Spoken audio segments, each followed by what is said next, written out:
काफी बार क्या होता है कि जैसे शादी होती है, लड़की अपना घर परिवार सब कुछ छोड़ के आती है, नो डाउट, है ना, यस। सब कुछ एकदम से एक बहुत सडन शिफ्ट होता है।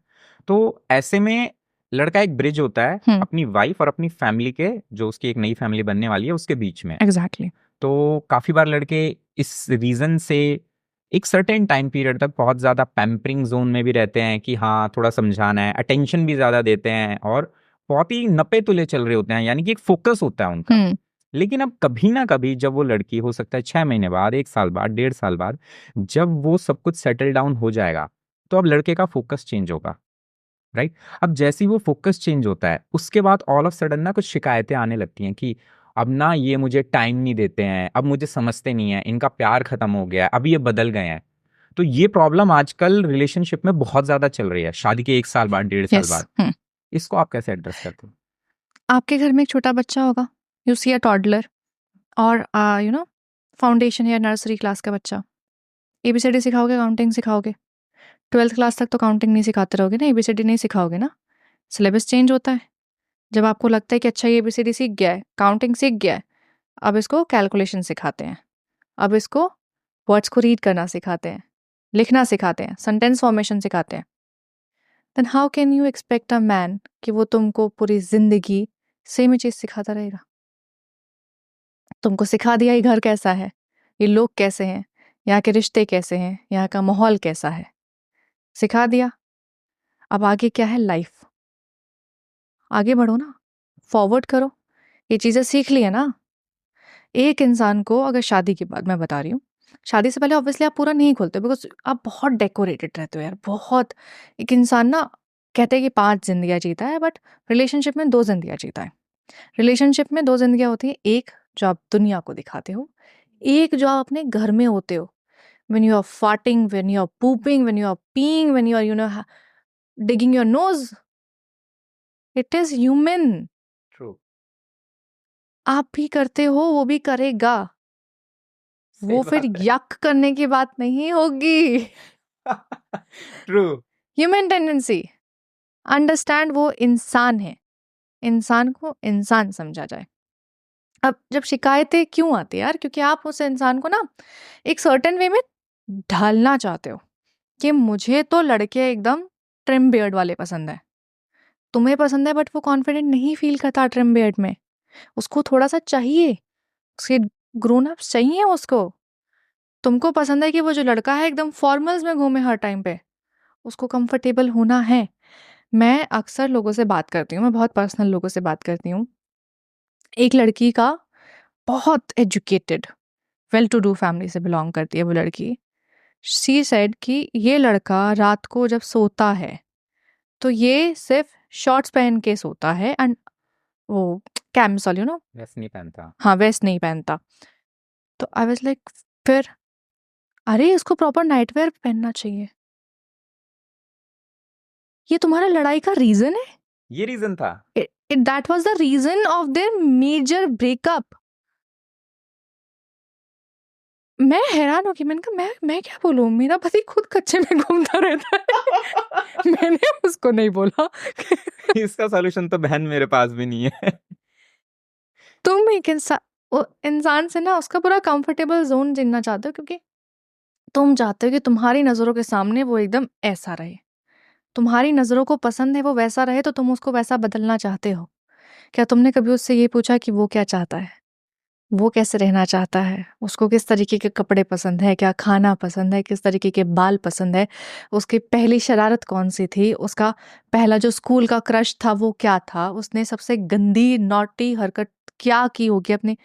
क्या कभी ये सवाल पूछे हैं उस बच्चे से, उस लड़के से, उस इंसान से? आप नहीं पूछोगे, but you expect a man कि वो तुम्हारे फेवरेट कलर से लेके तुम्हारा favourite food, favourite hair style, favourite clothing, favourite brand, favourite makeup brand, उसको सब पता हो। वो ट्यूशन क्लासेस में थोड़ी आया है जहाँ पे बोर्ड के एग्जाम्स उसको क्लियर करने हैं कि हाँ भाई पास, उसको सब नॉलेज है। True. You are not trying to understand a human, you are trying to change the human for the sake of how you want him to be. तुम उसको जैसा देखना चाहते हो, तुम उसको वैसा बनाना चाहते हो, बट प्यार में इंसान को कभी बदलना नहीं होता। वो जैसा है उसको वैसा ही एक्सेप्ट करना होता है। उसका बदलाव करो उसके पर्सनालिटी डेवलपमेंट में। अगर उसको बात करने में हिचकिचाहट महसूस होती है तो उसको समझाओ कि कैसे बात की जाती है। अगर तुमको आई कांटेक्ट करने में महसूस हो रहा है, एम्बैरेसमेंट फील हो रहा है, अनकंफर्टेबल फील हो रहा है, आई कांटेक्ट मत करो, लुक इनटू द एयर।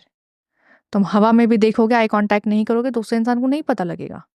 तुमको अगर लगता है कि मेरे कपड़े जो हैं वो किसी से कम हैं, तो उसको कुछ ऐसी वीडियोस दिखाओ जहाँ पे फॉरेन के जो लोग हैं, they are very comfortable in roaming around the seats. Just छोटा सा एक शॉर्ट, मेल्स की बात कर रही हूँ, एक निकर पहना होगा, एक बनियान पहना होगा, आराम से घूम रहे हैं। They comfortable, they are not thinking about कि what people thinking about them ना। वो नहीं सोच रहे, तो उनको बताओ किसी, ये सब चीज़ें जो है ना, ये जितनी भी टेंशन्स हैं, एम्बैरेसमेंट है, इनसिक्योरिटीज है, ये सब हमारे दिमाग के अंदर है। लोगों को एक्चुअल में फर्क ही नहीं पड़ता कि आपने क्या पहना है, या फिर सेम कपड़ा आप एक हफ्ते तक रिपीट करके आ रहे हो। They don't give a dam. आप लहंगा पहन के चल रहे हो, आप साड़ी पहन के चल रहे हो, आप सूट पहन के चल रहे हो, लोगों को फर्क नहीं पड़ेगा। ये बात है, एक बार हो सकता है देखे, बट फर्क किसी को कुछ नहीं पड़ रहा। उनको कुछ फर्क नहीं पड़ा, देखेंगे अच्छा हाँ यू लुकिंग, दैट्स इट, खत्म, वही टॉपिक ही खत्म। पर इसमें ना एक चीज ये निकल के आती है, जैसे कि लड़की को शादी के बाद काफी ड्रेस में थोड़ा सा चेंजेस करने पड़ते हैं। ये मैंने काफी बार देखा है कि मैं मेरे घर में तो शॉर्ट्स और उसमें घूमती थी, है ना। अब मैं मेरे ससुर जी के सामने तो शॉर्ट्स में नहीं बैठ सकती, तो मेरी लाइफ में तो एक सडन शिफ्ट आया है। तो एक कंपैरिजन जो आता है, यार तुम भगवान के सामने तो तुम कच्चे बनियान में नहीं घूम सकते हो ना। लड़कियां भगवान के सामने, तुम्हारे माँ बाप है, लड़कियों को समझना पड़ेगा यार। ससुर है ना, उसने वो माहौल नहीं देखा, उसको अपनी टांगे क्यों दिखानी है? क्यों? क्यों दिखानी है अपनी टांगे? तुम कंफर्टेबल हो, कंफर्टेबल होना है ठीक है, उनको नहीं, पजामा पहन सकती हो, पजामा इज ऑल्सो कंफर्टेबल। दुनिया में ऐसे मतलब कोई ऐसी औरत नहीं होगी ना जो ये बोले कि यार मैं तो मतलब परेशान हो गई हूँ पजामे में। You can wear that, you can wear palazzos. आपको कंफर्टेबल होना है ना। आप जब शादी में जाते हो, आप पजामे और टी शर्ट में नहीं जाते, आप शॉर्ट्स में नहीं जाते हो। When you are going to a party और एन इवेंट, आप एकदम टाइट फिटिंग पहन के, जिसमें तुम्हारा क्लेवेज भी दिख रहा है, तुम्हारे थाइज भी दिख रहे हैं, you are uncomfortable wearing the heels, but you want to wear them because they are certain way to dress up in a party. एक सलीका है कहाँ पे क्या पहन के जाने का, तो किसके सामने क्या पहनना है उसका भी सलीका होता है। अकल होनी चाहिए, आपको एक्सेप्टेंस आनी चाहिए। ट्रू। वहां पे सास ससुर गलत नहीं है। हरियाणा में यार नहीं है मेंटालिटी। अब औरतों को सूट पहनना अलाउ किया गया है कि आप सूट भी पहन सकती हो। मेरी मम्मी का टाइम पे बहुत बड़ी बात होती थी कि यार बहू को सूट पहनने दिया जा रहा है, तो तुम तो सूट से सीधा ही कच्छे पे आ गई। ग्राफ को ऐसे लेके जाते हैं, समय के साथ बदलती हैं चीजें। सूट से लेगिंग पे आओ, जीन्स पे आओ, जीन्स से तुम कैपरी पे आओ, कैपरी से तुम फिर तुम नंगे हो जाओ, किसको क्या फर्क पड़ रहा है? कमरे के अंदर भी तो रहते हो ना जैसे रहना होता है। जगह को देख के, लोगों को देख के ये चीज होनी चाहिए। ऑब्वियसली। ट्रू। मैंने ना एक बार एक शादी में सुना था कि विदाई के वक्त का सीन था, तो इमोशनल सीन होता है, दुल्हन जा रही होती है जब, तो एक बुजुर्ग ने, किसी ने लड़की को समझाया कि बेटा चुप रहना सीखना, है ना, तो घर हमेशा बना रहेगा। तो अब इस लाइन के ना कंस्ट्रक्टिव और डिस्ट्रक्टिव दोनों मीनिंग्स निकलते हैं, है ना। मतलब इसको अलग अलग तरीके से देखा जा सकता है। तो आपके हिसाब से एक अच्छी मैरिड लाइफ के लिए मतलब इसको किस तरीके से लेना चाहिए? पता है, मौन रहने की सबसे बड़ी कला होती है कि आपको पता होना चाहिए कि कब बोलना है, कहाँ बोलना है और कितना बोलना है। ज्यादा बोलने वाले को समझदार नहीं बोला जाता, बकैत बोला जाता है। ठीक है, कि तो आपके वर्ड्स की वैल्यू तभी होगी जब आप बहुत लिमिटेड दोगे। क्या ये बहुत कम बोलता है, ये बहुत इंटेलिजेंट है, जो हमेशा ही बोलता रहता है यार, ये कुछ ना कुछ बोलता रहता है, इरिटेटिंग है। जब ये लाइफ में फॉलो करते हो तो रिलेशनशिप में क्यों नहीं? दैट इज लाइफ ना। आपको चाहिए कि आप बोलते रहो, बोलते रहो, बोलते रहो, बोलते रहो। उस बोलते बोलते में आपको पता ही नहीं लगेगा कब आपने काम की बात बोली। वो वाली कहानी है ना कि हम बोल रहे हैं शेर आया, शेर आया, शेर आया। लोगों को इतनी आदत हो गई कि उन्होंने एक्चुअल एडवाइस को समझा ही नहीं। तो इफ़ यू वांट कि तुम्हारी actual advice, concerns, questions, problems और सॉल्यूशंस को समझा जाए, तो तब बोलो जब एक्चुअल में हो, ज़रूरत हो, जिस चीज़ को लेट गो किया जा सकता है, फॉर ग्रांटेड लिया जा सकता है, जिस मुद्दे को छोड़ा जा सकता है। जिस बात पे बवाल नहीं बनाया जा सकता है, जिस बात पे चुप रह के कई बार ऐसा होता है कि आप जैसे फॉर एग्जांपल मेरा अभी रिसेंट का केस है कि मैंने एक टॉप पहना हुआ था एंड मैं बहुत स्लाउच करके बैठती हूँ, मैं नहीं शोल्डर ब्लेड्स आउट करके मैं नहीं बैठ सकती हूँ, मैं थोड़े दिन बाद ऐसे हो जाऊंगी। तो मैंने एक टॉप पहना हुआ था which has a V neck और हल्का सा क्लेवेज दिख रहा था। My husband give me advice कि जब तुम बैठो तो इधर लोगों के आई कांटेक्ट पे बैठा करो। अगर आई कांटेक्ट पे नहीं बैठ रही हो, तुम कंफर्टेबल नहीं हो, सोफे पे नहीं बैठ पा रही हो, नीचे बैठ जाओ, फ्लोर पे बैठ जाओ, तो कोशिश करो स्ट्रेट बैठने की और अपने आसपास कुछ पिलो रख लो, because obviously you don't want to show things to people, but लोग देख लेते हैं and it will be embarrassing for you and for them also. तो एटलीस्ट अवॉइड द सिचुएशंस। मैं वहाँ पे उस बात का मुद्दा बना सकती हूँ, तुमने कैसे बोल दिया, मैं क्या जानबूझ के दिखाती हूँ, मैं क्या इंटेंशनली करती हूँ, ब्ला ब्ला ब्ला ब्ला ब्ला। सोल्यूशन क्या था? ठीक है, मैं अगली बार ध्यान रखूंगी। तो जिस बात को चुप्पी से हल किया जा सके उस बात का मुद्दा ना बनाया जाए तो अच्छा होता है। जिस बात को शांति से बोल के कहा जा सके, जरूरी नहीं है उसके लिए तेज आवाज की जाए। आपके बातों में वजन कितना है वो आपकी आवाज कितनी तेज है वो नहीं बताती है। आप शांत रह के भी गहरी बात बोल सकते हो, बात कह सकते हो, टोन ऊंची नहीं करनी है। और कई बार टोन ऊंची ना करके काफी चीजें सॉल्व हो जाती हैं। बिल्कुल।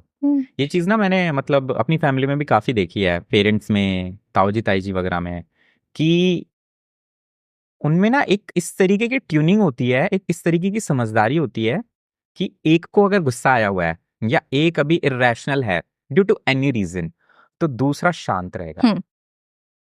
वो कुछ भी कह रहा है उसमें लॉजिक है या नहीं है, सही है या गलत है, जो भी है दूसरा बिल्कुल। उसको शांति से सुनेगा। और दूसरी चीज ये यूजुअली वो लोगों के सामने कभी नहीं करते। बहुत क्लोज फैमिली को कभी कभी वो इंसिडेंट दिख जाते हैं, ठीक है, कि आप ऑल ऑफ सडन एंटर कर गए, बट वो उन दो लोगों के बीच की चीज होती है। तो आई थिंक ये सही तरीका होगा। रिश्ते में ना यार, रिश्ते का मतलब ही होता है एडजस्टमेंट, और वो एडजस्टमेंट कॉम्प्रोमाइज नहीं है। आप समझौता नहीं कर रहे हो, आप चीजों को संभालने के लिए सेटिंग्स चेंज कर रहे हो। जब एक आदमी एक औरत एक आर्ग्यूमेंट में होते हैं, उनका ब्रेन लॉजिकली काम नहीं करता है, उनको समझना नहीं है, उनको ट्यूशंस नहीं लेने हैं उस टाइम पे, उनको बोलना है, उनको अपनी भड़ास निकालनी है, उनका जो पर्सपेक्टिव है, ओपिनियन है, जो भी उनके अंदर पाइल अप हो रखा है वो बोलेंगे। अदर पार्टनर का ये होता है कि यार ये भी समझने के मूड में नहीं है और जोन में नहीं है, तो उसको वेंट आउट करने दो।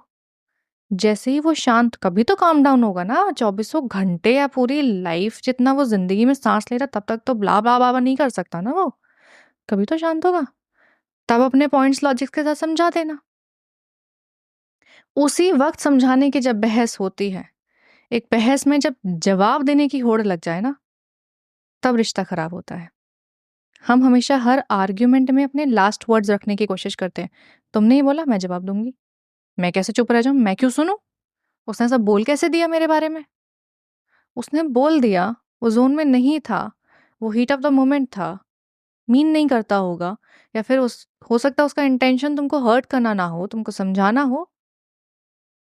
उसने जो बोला उसको बोलने दो, वेंट आउट करने दो, बाद में बोलो सी यार ये बहुत ज़्यादा हो गया, मेरे को बहुत डिसरिस्पेक्ट फील हुआ, मैं बहुत हर्ट हुई, मुझे ऐसा लगा कि मैं तुम्हारे लिए शायद कुछ कर ही नहीं पा रही हूँ, फिर मेरी सारी जितनी भी एफर्ट्स हैं वो सब फ्यूटाइल हैं।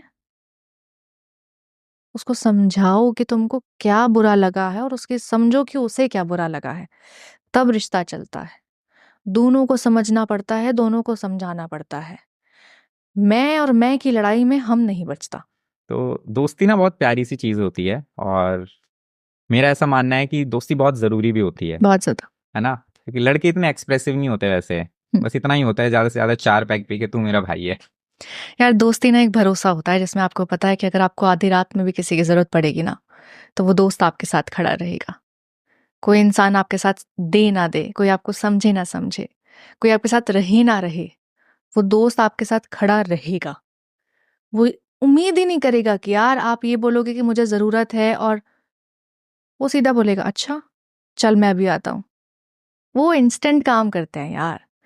दोस्त आपको हमेशा मोटिवेट करता है, हमेशा बोलता है अरे यार क्यों तू बैठा है ऐसे डिप्रेशन में, कुछ नहीं होता डिप्रेशन। हमारे ज़माने में डिप्रेशन नाम की चीज़ ही एग्जिस्ट नहीं करती थी।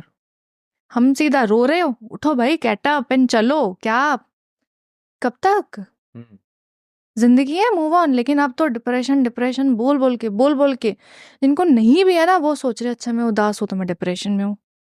ये थोड़ा सा एक do you even know the meaning, what does it means, उसका इम्पैक्ट क्या होता है। मेंटल हेल्थ इश्यूज है बच्चों का, बच्चों के साथ ऐसे बिहेव मत करो, बच्चे ट्रॉमा में चले जाएंगे। तुमने ना आजकल की जनरेशन को बोल बोल के कमजोर बना दिया है। वो कहते हैं ना मम्माज बॉय जो होते हैं, जिनको आजकल के जो लोग हैं वो गोदी से उतरने भी नहीं दे रहे हैं बच्चों को, कि नहीं नहीं मिट्टी में नहीं खेलना, एलर्जी हो जाएगी, ये नहीं खाना एलर्जी हो जाएगी, ये नहीं करना वो हो जाएगा। बच्चा जब बाहर के एनवायरनमेंट में जाएगा ना, आप हमेशा तो उसको वो बबल में, वो शेल में प्रोटेक्ट नहीं कर सकते हो। एक ना एक दिन तो वो दुनिया में जाएगा जहाँ उसको मिट्टी भी मिलेगा, पोल्यूशन भी मिलेगा, उसको हर तरीके का फूड भी मिलेगा। कब तक रोकोगे। पहले होता था ना, माएँ बोलती थी जा मिट्टी में खेल लिया, चोट लग गई वहीं पे झाड़ लिया, चलो ठीक है। बिल्कुल क्योंकि वो आपको ये नहीं बोल रही है, वो केयरलेसनेस नहीं है पेरेंट्स की कि भाई नहीं नहीं नहीं मेरे बच्चे को चोट लग गई, मैं अभी एकदम डॉक्टर के पास ले। वो सीधा बोल रहे चोट लगी है, उठो खड़े हो। ऐसे ही सीखोगे। ऐसे ही सीखोगे, दिस इज लाइफ। आप ठोकर खा के सीखते हो, लेकिन जरूरी नहीं है ना आप ठोकर खाने का इंतजार करो, आप पहले भी तो सीख सकते हो। चोट लगी है ठीक है, जब तक दर्द हो रहा है तब तक बैठो, उस चोट को सहलाओ। रोना आ रहा है रो लो, लेकिन रो लिया, नाउ गेट अप, आंसू पोछो एंड बैक टू वर्क। आप जिस चीज को जितना ज्यादा होल्ड करके रखते हो वो इमोशन आपको उतना ही तकलीफ देता है। इमोशंस का सीधा सा साइकोलॉजी है।